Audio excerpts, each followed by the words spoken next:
Hi everybody! It's me again at Rena's Vlog. Ayan, kagigising ko lang po. Siyempre, grab ng phone at check ang time. Kasi maaga po tayong lalabas ngayon at maglalaskwatcha. Joke lang po. Kasi may panibagong appointment po si Ate Rena sa hospital po. Today po kasi ang araw na pinapabilik ako sa hospital. Nung nakaraan po, nakuha ko na po yung resulta. Kaya ngayon, babasahin po nila sa akin mamaya. I'm praying po for the good result din po. Ibubuksan po natin ang mga bintana para yung sariwang hangin sa labas ay pumasok sa loob. Isasara ko din po yan kapag umalis na po ako kasi baka umulan mamaya wala ako ay mabasa ang loob. At syempre magliligpit muna po tayo ng hinigaan natin.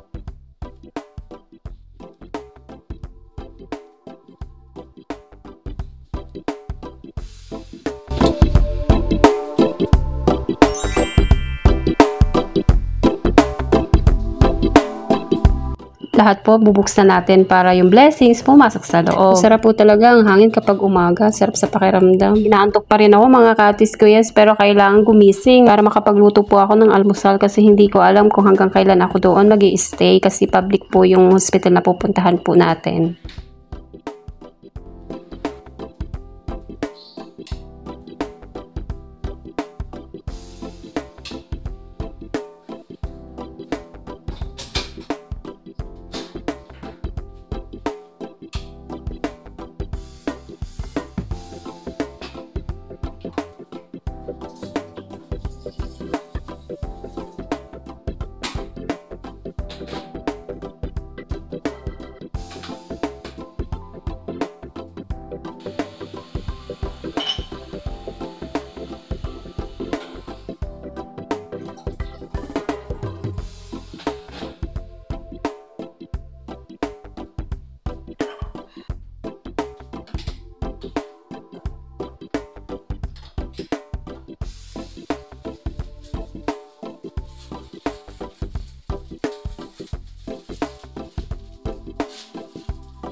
ako sa hospital for follow-up check-up ko po.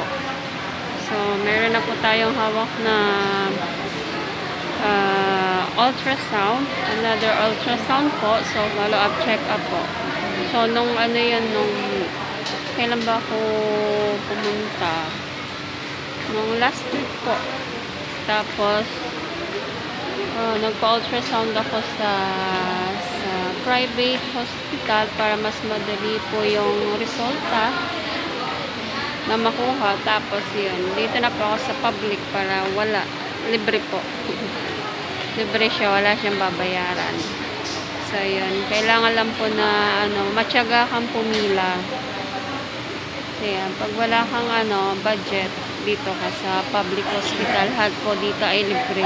Tsatsaga ka lang pong pumila. Sa mainit, medyo okay naman po yung panahon ngayon, hindi naman po siya mainit. Tulad nung nakaraan na punta ko dito talaga, sobrang init. Sobrang init po. Ngayon hindi po. Kasama ko po last time na pumunta po ako dito ay yung mama ko. Pero ngayon mag-isa lang po. So ayan, samahan niyo po ako sa aking journey sa hospital po. So for today's vlog po. Kaya ang dami rin po ditong papacheck up. Hindi po nawawala ng hospital ng tao talaga. Kaya ingatan nyo po yung mga sarili ninyo para hindi po kayo mabilong dito.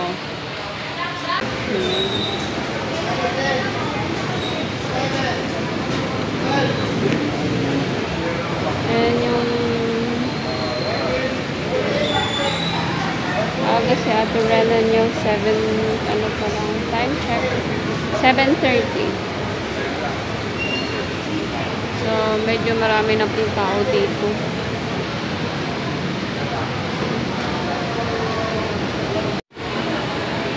Marami na pong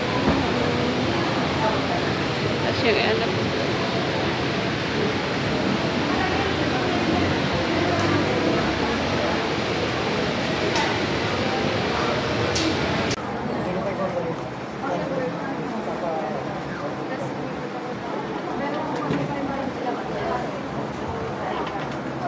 thank you, ha.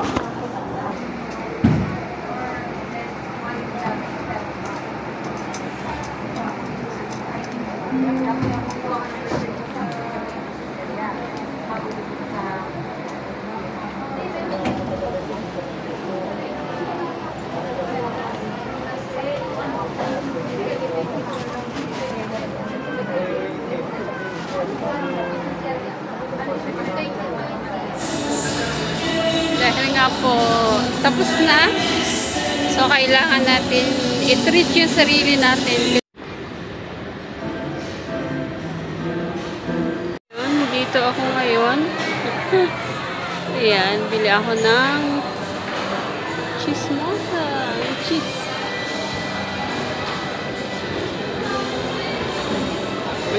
In-order na Ate Rana. So, ayan. Treat ni Ate Rana kasi maganda yung resulta.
bango.